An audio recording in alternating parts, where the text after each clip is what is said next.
Can you hear me okay? Okay. Just let me know if I need to turn it up, even though I don't know. Maybe a little bit.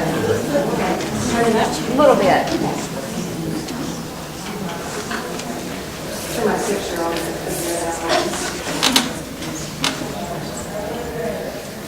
out. Maybe I'll just yell a little bit. Is that better? Okay.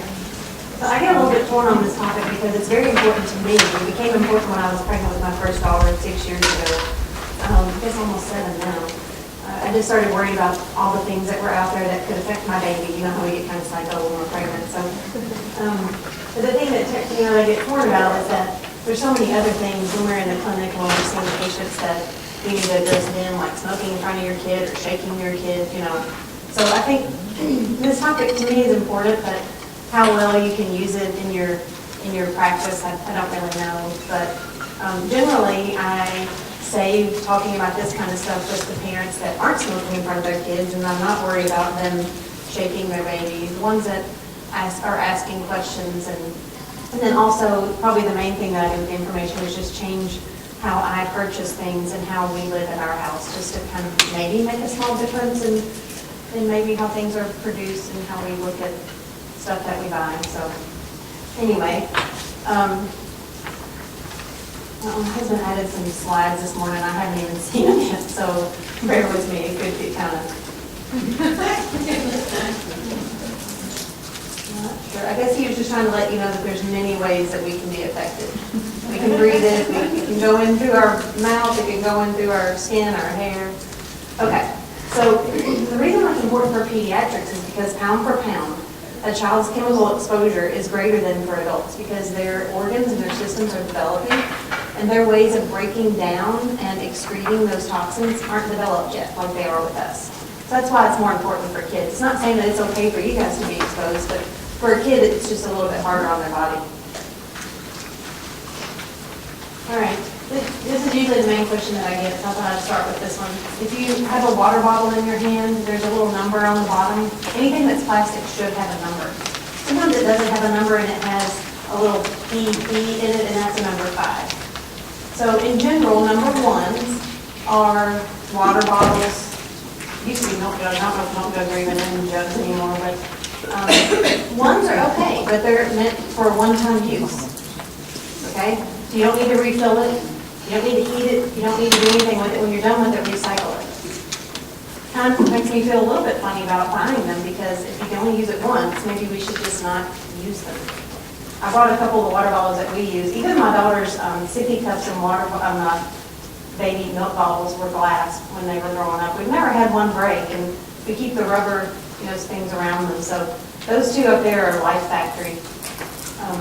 But I don't think it really matters. We just try to not buy a bunch of plastic water bottles at our house. I know sometimes you have to have them though. But that's what the 1 on the bottom means for plastic. 2s are things like bread bags, things like that. They're not horribly toxic unless you melt it or heat it. Also, it gets into the environment because it's not broken down real well. So it's not one of those things, it's maybe not a great idea to buy, but it's hard to buy bread without plastic around it. 3, however, is a known carcinogen, which means we know that it causes cancer.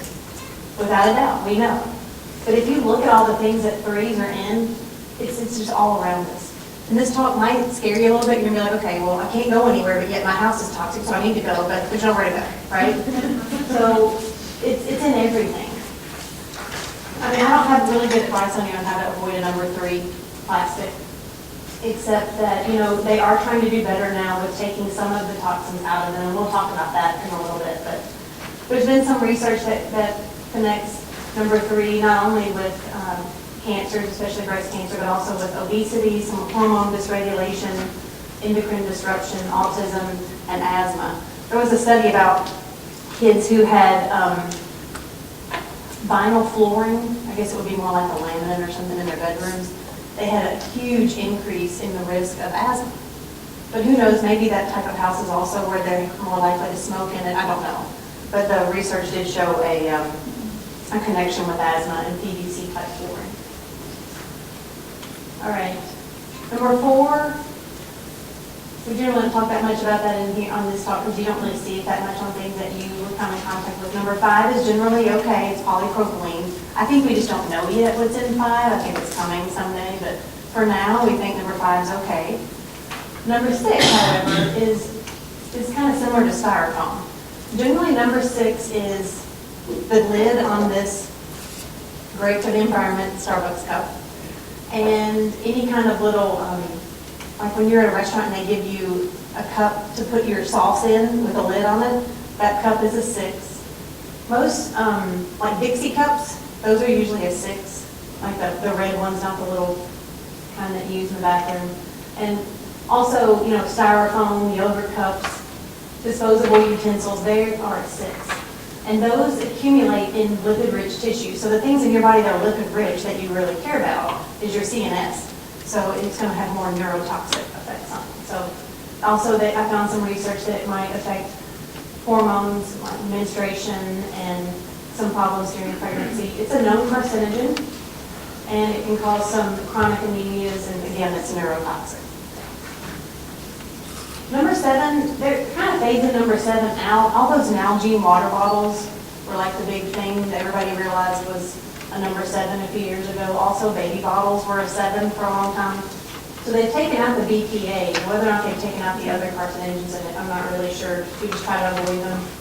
It's also hard to avoid them whenever they don't put the number. Sometimes a 7 may not have a number in it. It may just be a blank triangle on the bottom.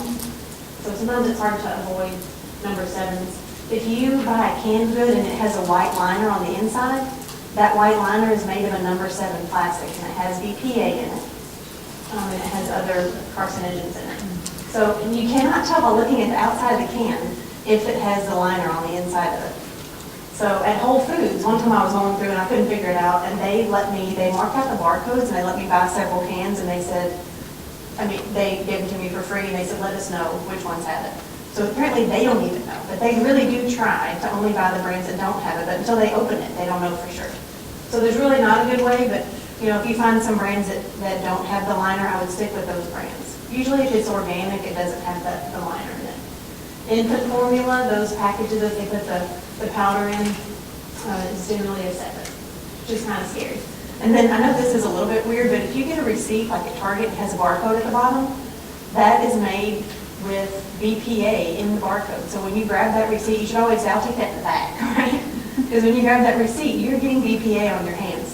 How much is, you know, actually absorbed into your body and affect your body, I don't really know, but I feel bad for those people at places where they're having to hold those receipts all day. But number 7 has been, you can just find research on everything with number 7. Obesity, hormones, brain tumors, brain development, thyroid problems, cancers. It keeps going. I could go all day on number 7. Hopefully, we're decreasing the uses of number 7. Okay, so my husband added some pictures. So a lot of times these toxins, they speed up how quickly kids go into puberty. And there are some psychological reasons that we don't want our kids to go into puberty earlier. Increased suicide, early sex, type behaviors, things like that. But also, the earlier they go into puberty, it increases their risk of certain cancers, especially breast cancer. So we want to delay that kind of thing. And when these toxins are affecting the hormones and the endocrine system so that it's speeding up the process and it's putting them at another risk. Also, there are some other things that affect puberty, like high carbohydrate drinks, sodas, any kind of beverage other than water or low-fat dairy. We'll talk about dairy in a minute, though. Anything that's processed. And then there was a study about shellfish maybe increasing puberty. That's probably having to do with all the toxins that are now in the water. I don't know if y'all remember this, but there's now I think it's beluga whale, has breast cancer. Nobody even knew that the whales had breasts, right? So they've now found breast cancer, and they found high levels of a certain toxin in there that's from water bottles. So all these water bottles that we throw away, a lot of them end up in the ocean, and maybe just by accident. And it's increasing the cancer in the whales. So we know it's increasing the cancer in us. But maybe that's what has to do with the shellfish. So in order to delay puberty, we know that if you have a diet rich in fruits and vegetables, you exercise, you eat a low-fat diet, less animal products, and then you avoid parabens and phthalates, which we're going to talk about, then you might be able to delay the puberty. There's no way to get away from this microphone. All right, so phthalates. It's really hard to tell on the packaging if it has a phthalate. A lot of the kids' products now, though, are saying no phthalates or phthalate-free. You just have to look for it real closely. If you are playing, a rubber ducky is a good example. I should have brought the ones from our house because my kids don't like them. But if it's plastic and it's kind of soft and pliable, it has a phthalate in it. So our rubber duckies are hard, and the girls don't like them.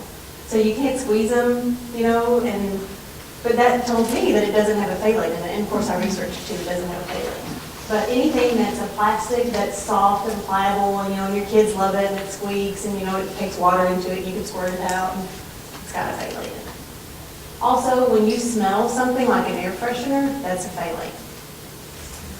Anything on a product that says fragrance or parfum, the word up there, that means that they've hidden a phthalate in that. And the government does not make them tell you what is in the word fragrance, like what that actually means. They're allowed to hide all kinds of chemicals under the word fragrance or parfum. Usually they have phthalates in there. Breast milk, moms that are exposed to a lot of phthalates, they found high levels of phthalates in the breast milk. And it's actually a breakdown of the PVC, the number 3 that we talked about earlier. IV tubing, nothing like coming to the hospital and getting more toxins, right? So it's an IV tubing, gloves, they found it in nail polish, modeling clay, isn't that great? Pool toys, I mean, I already told you, if it's pliable for the pool, it's going to have a phthalate in it. Even some of the bathtubs, nap mats, you've probably seen this stuff recently about all the foam mats and nap mats. So it affects the androgens in the body, so it can cause hypospadias, you know, it affects more of the sexual development, obesity, and then back to all the risk factors that PVCs had in general. Okay, so parabens, to me, parabens cause more of a contact type problem. So, and ladies, you're gonna like this part. So if you are using an anti-aging product on your skin and it has a paraben in it, it's going to increase inflammation in that area and actually do the opposite of what you think that it's doing. When it brings inflammatory mediators to the area, it's actually breaking down the collagen in your skin. So it's been really eye-opening for me, all the things in our house that had parabens in it and what I thought they were supposed to be doing, they were actually doing the opposite. So in our house, if it looks pretty or smells pretty or goes on real smooth, it probably has a paraben in it. It's a known carcinogen. A lot of kids and adults have some dermatitis type effects from it, just like a local reaction from it. It's sort of estrogenic. Usually when you're looking at the label, it's at the bottom of the list. And usually you're tired by then because the list is like this long. And it'll say methylparaben or propyl or butyl. Generally, if it's in your bathroom is where you've got to look for it. So lotions, soaps, anything you're going to put on your face.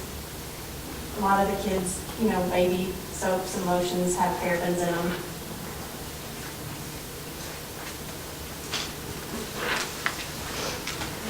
And I forgot to mention that there's a lot of studies on breast cancer associated with parabens. It's not just the topical side effects. All right, pesticides and insecticides. It's about impossible to avoid this. Probably, I think cotton is, probably corn. Corn is number 1 for being sprayed in the United States, then cotton, and then soy. And even if you're not a vegetarian, you don't eat tofu, you're probably still eating a lot of soy. There's soy in pretty much if you look on the label, soy protein is probably in there. The hamburgers at McDonald's are actually made with soy. And soy is highly sprayed. And then of course, berries and potatoes and apples are highly sprayed too. And we know that that they are associated with certain cancers and leukemias, but just in the last couple of years, we've had studies come out about autism and ADHD. So the moms that were pregnant and ate high amounts of produce during their pregnancy, like if they were pregnant in the summer and they ate high amounts of produce, and at that time we weren't really doing a lot of organic, they were more likely to have children that had ADHD, and then they even were able to go back and maybe related a little bit to autism. Of course, we know that autism is genetic, but somehow you have the genetic predisposition, and for some reason your child is the one that actually comes forward with the symptoms. So Now we have a little bit of options that we can buy organic that may not always help us. I did see a study that girls who live on a farm, work on a farm, or are raised by farm workers are more likely to develop breast cancers and go through puberty earlier. All right, then there's just so many other things to worry about, right? Other than your kids running out in the street and getting run over, there's so many other things. There's radiation, which us in the medical field are exposed to a lot. There's radon. So radon, a level of only 4, which most people don't even mitigate till it's over 10. A level of only 4 is the same thing as 200 chest x-rays per year in an adult, or 8 cigarettes per day in a child. A level of 4. So if you have a basement and you haven't checked it yet for radon, especially if you have kids, please check it. If it's greater than a 4, please mitigate it. When they mitigate it, they try to get it under 2. So it would really decrease your risk. And I recently learned those beautiful granite countertops we have in our kitchen, they emit radon, because they are a rock, a natural rock. That's what natural rocks do. Tap water, at our house, we actually do drink tap water, only because, I just freak out about everything. But anyway, the EPA does not have good standards for what is in our tap water. So less than 20% of the several hundred chemicals that's found in tap water, at least 40 of those are unregulated contaminants that are linked to certain cancers and reproductive toxicities. So basically there's tons of stuff that seeps out of our batteries, it seeps off of our lawns when we go have the Scott's lawn care come, all these things, medications that we're flushing down the toilet, whatever it is seeping into our water system, and they don't have a way to get it all out. And there's not a way to get everything out of there. And so they decided to not regulate it because they don't really know how to get it all out. And it would probably be so expensive that they wouldn't be able to have public tap water anymore. Air quality. Dr. Stan, on that tap water, isn't it true that most drinking water is also tap water that's put in bottles? Oh, sure. Okay, all right. I mean, Yeah. people think that bottled water is safer than tap water. Right, that's why we don't drink bottled water at our house. Yeah. Okay. Yeah, and actually, when we were in St. Lucia on our honeymoon, y'all probably don't care about this story, but my husband, he was doing the free alcohol because it was all inclusive, and I was doing the bottled water in the room. And I'm the one that got the horrible explosive diarrhea on our honeymoon. And I realized that on the thing, on the label on the side, it was bottled there. It's really not, you probably went to the bathroom and filled up this huge bottle. So then I have a whole arm, but anyway, yeah, I've learned that's why we drink tap water at our house, and we try to filter it. There's different ways you can filter. Probably the best way to do it is reverse osmosis. You just have to be careful that you're not getting rid of fluoride in your kids. We can have a whole fluoride talk later if you want to talk about the toxicity of fluoride, okay? I grew up without a lot of fluoride, and I have tons of cavities, so we can go back and forth on that at another time if you want. But yeah, there's things in tap water that you cannot filter out, and the government does not have the time or energy to try to filter it out. So I think that instead of trying to figure out how to filter it all out, what we really should be doing is trying to put less of it into the water. So it comes down to how we purchase and what we do to our yard and what we buy and who we, promote in the retail type community so that maybe we decrease the type of stuff. Air quality, probably for our patients, just not smoking in front of your patients would be huge. So if you want to take it a little bit further, when you buy new furniture, right, or a Tempur-Pedic bed or a pillow, that smell that comes off of it is actually a VOC, which is known to cause certain types of cancer. So leave it outside if you can, air out the room. Anytime that you can smell anything that's not from a plant, probably has, a phthalate or carcinogen in it. But probably, for our patients, if we could just get them to not smoke in front of them, that would be huge. So the next one is tobacco exposure. Sedentary lifestyle, that probably affects our patients more than plastic, right? And then a high-fat diet. And we'll talk about that in a minute. I think it's in here, unless my husband took it out. But in general, toxins in the environment, environmental pollutants, they accumulate in animal fat. So whenever you eat a high-fat diet, particularly from an animal, which it's kind of hard to eat a high-fat diet, not from an animal, but you're getting more of those environmental pollutants in that fat. So anytime you're eating a meat product or a dairy product, you want to keep it as low in fat as possible.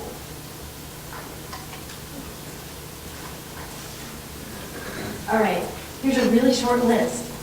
things that you can do. You can buy organic, and pretty much everything, which gets very costly.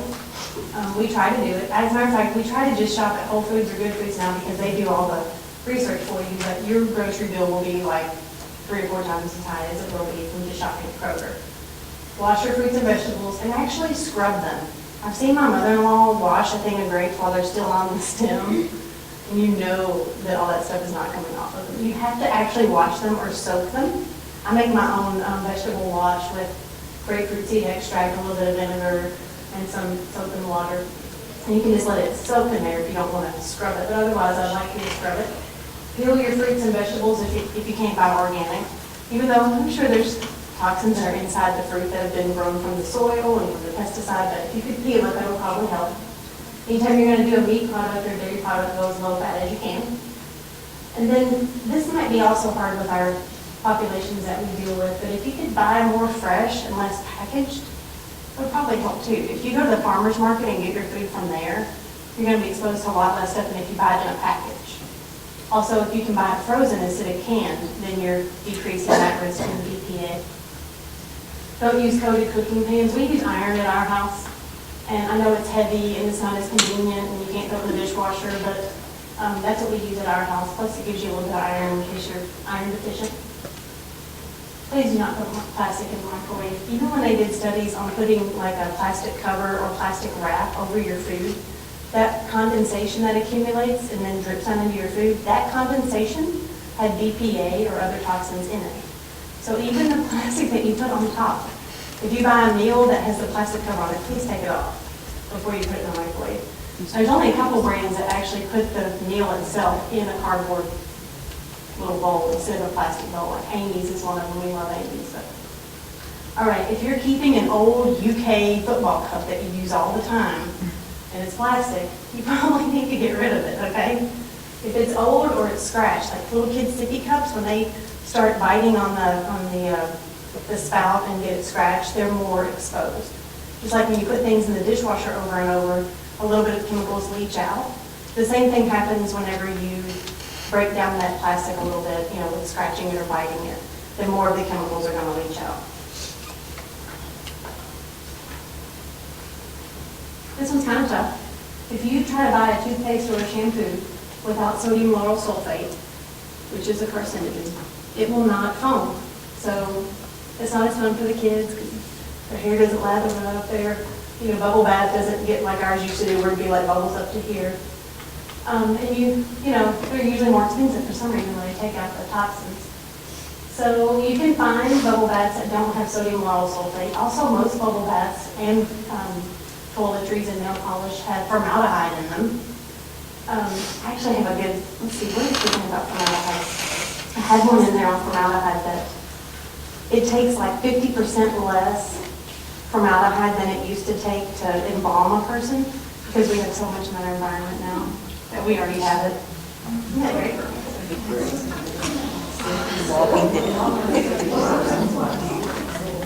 So if you see the word formalin on there, then that's the same thing as formaldehyde. Again, whenever they have the word fragrance or perfume on there, they had a bunch of things in there. So you want to make sure it's fragrance-free. Or sometimes, like Burt's Bees, if you'll have the word fragrance, it'll have a star beside it, and underneath it, it'll tell you what's in there. That's very important. You want to know what's in there. And then dye-free. So the cute little Ariel shampoo that's pink, and it smells good, it's not allowed in our house. So because we know what's in those fragrances and in those dyes. And please avoid it while you're pregnant and on kids. If you want to use the Ariel shampoo, you can, but maybe avoid it on the kids. And unscented is not really the same thing as fragrance-free. They usually put another chemical in there to mask the scent. So you got to be careful with that. We try to avoid dry cleaning, which is not so great for the clothes that say dry clean only, which now we've learned to not buy. That's a tough one, but if you could just avoid buying those clothes in general, then that would probably help. We use detergents that have the word free on them. A lot of parents like Dreft because it smells good, but that smell that's on there, that's causing other kinds of irritants to their airway, to their skin, so we want to avoid that. And a lot of kids have eczema now, and they say, well, I'm using Dreft, I don't know what's going on. So that's the way that we can maybe educate the parents. We want to decrease the use of air fresheners, or at least buy the ones without DOCs and phthalates. Most of them aren't going to say if they're phthalate free, we just try to avoid them. Also, some air fresheners have formaldehyde in them too.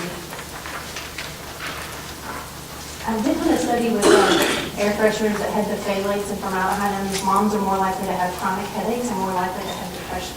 And we know that our patients don't need moms feeling any worse than we already feel, right? Oh, I remember what it was. So if clothing says wrinkle-free, easy care, perm press, if stains come out of it really easy, this is my favorite brand, the stains just come right out of it. It's more likely to have formaldehyde in it. And just washing it's not going to help. Now you can soak it in cold water with, I think, vinegar and baking soda, which fills up the bag is going to make a volcano. You can do that overnight, and that will decrease some of it, but you can't get rid of it completely. But that's what's so great about formaldehyde, right?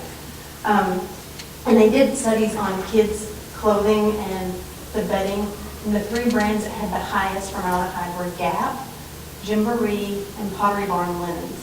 But that's the only thing that was at our house, and I'm like, oh my God, we have to get rid of everything. So there is a brand called Hannah Anderson, and they are Oeko-Tex certified, which means they've like tested the material for everything in the world, and it's free of it. But it's really hard to find it.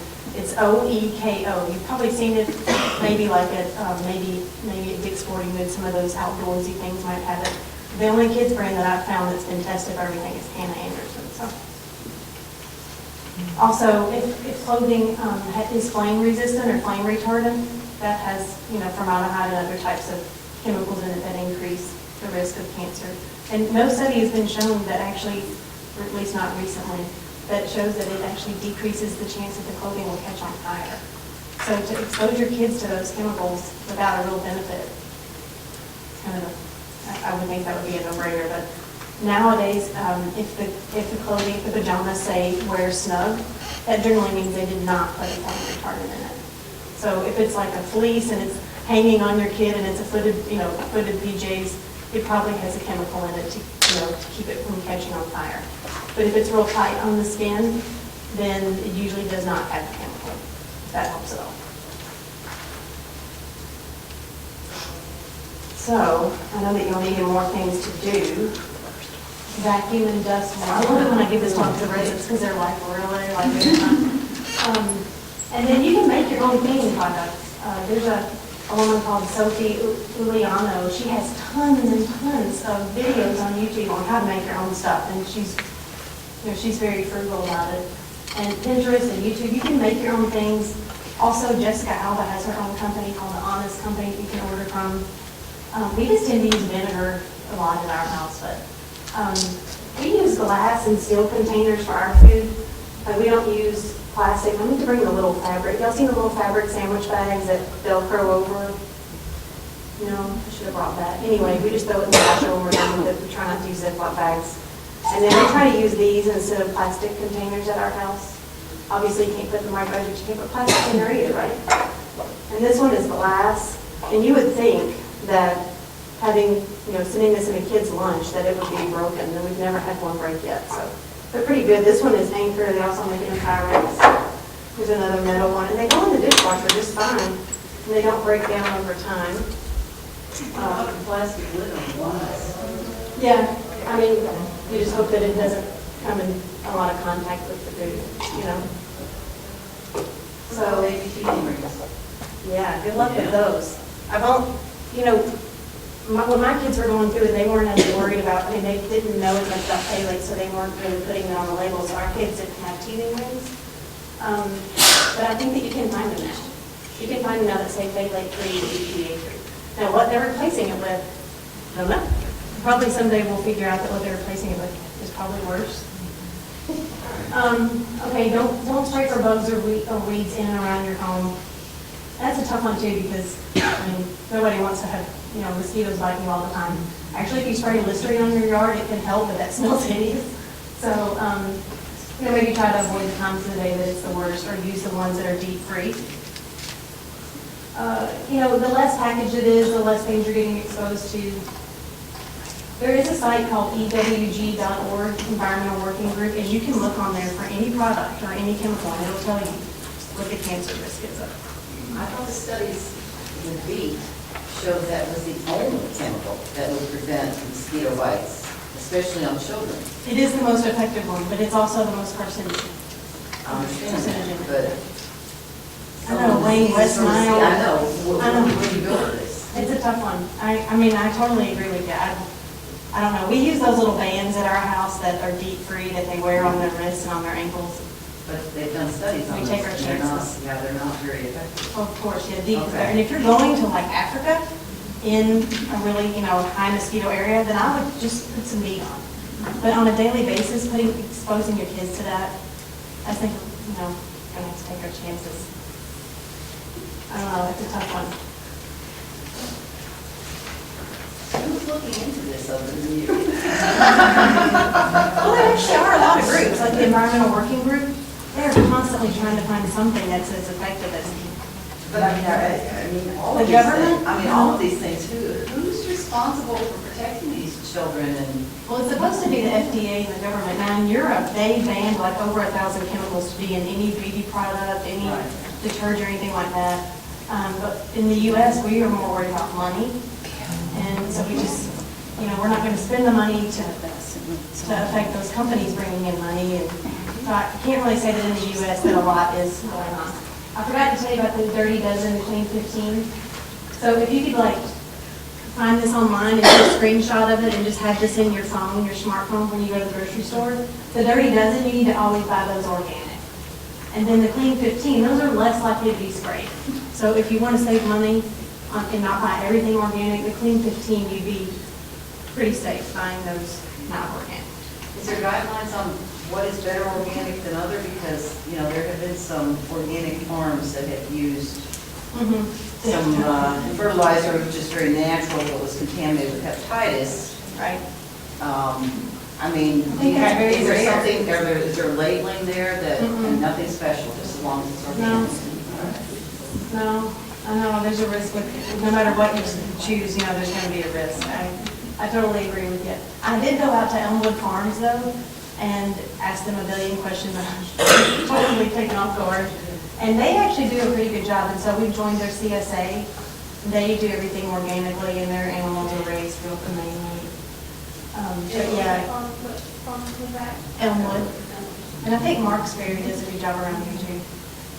I'm sure there's others. Exercise, don't smoke, test your home for radon. If you're going to buy a kit online, try to buy a kit that checks it, that doesn't also mitigate. So if you have someone test your radon that also puts in the thing to mitigate the radon, then you're more likely to have a high level, right? So you just want to buy someone that's not related to putting in the machine to mitigate it. Just have it tested unbiased. And then we personally like radon solutions, but there's plenty of good ones around here. So the shorter the list on the label, usually the safer it is.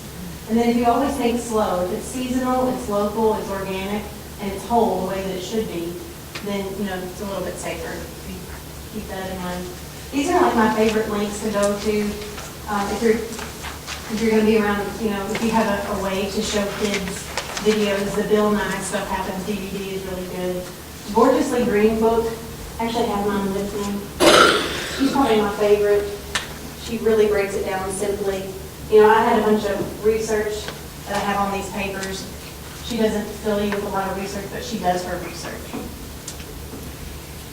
For baby stuff, Safe Paper, Safe Baby, and Soft Landing are really good. HealthyStuff.org just constantly test kids' products and tell you what's in them. This is things that the residents want to talk about later. We couldn't fit them all in. So anyway, good luck avoiding all those toxins. So what are we going to use for wrinkle prevention? You're not helping. I know. Yeah, honestly, if it makes your life easier or makes your house smell better or your kids look better, you can't use it. It's really tough. Like when you do anything else to make our lives any better, it's not right. I don't know if this is going to be a question that can be answered, but we just recently switched to organic milk. And when I went to get the container, it said it expires July the 15th. That's next month. So what in the organic milk preserves it for so long? Is that healthy? Does milk usually last longer than that?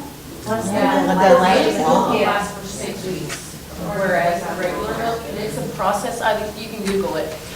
It's the process that it goes through and where it comes from, the shipping process for regular milk that only costs $2.69 a gallon.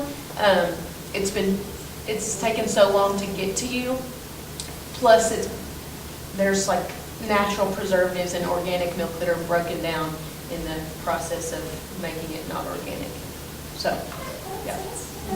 We actually couldn't figure it out at our house, so we switched to organic almond milk at our house because we just couldn't make sense of all of it and make it work in our head. So I was like, that's it, there's no more milk. So we switched to almond milk and everybody boycotted it for a while, but now we're all back to it. So almond milk's pretty good. We can switch to that if you want. But it's organic too, and it does last a while. It probably goes through a heating process that ultra pasteurizes it, if I had to guess. Which who knows what that breaks down to. Sorry, I know this probably won't help you in your clinic or day to day. This is what Dr. Grigsby likes this talk for some reason. So. Any more questions? You know, if you guys want any of the actual research, if you want to talk about fluoride or whatever, I have a UK email, just type in Donna Stanton, you can get me that way. Okay? All right.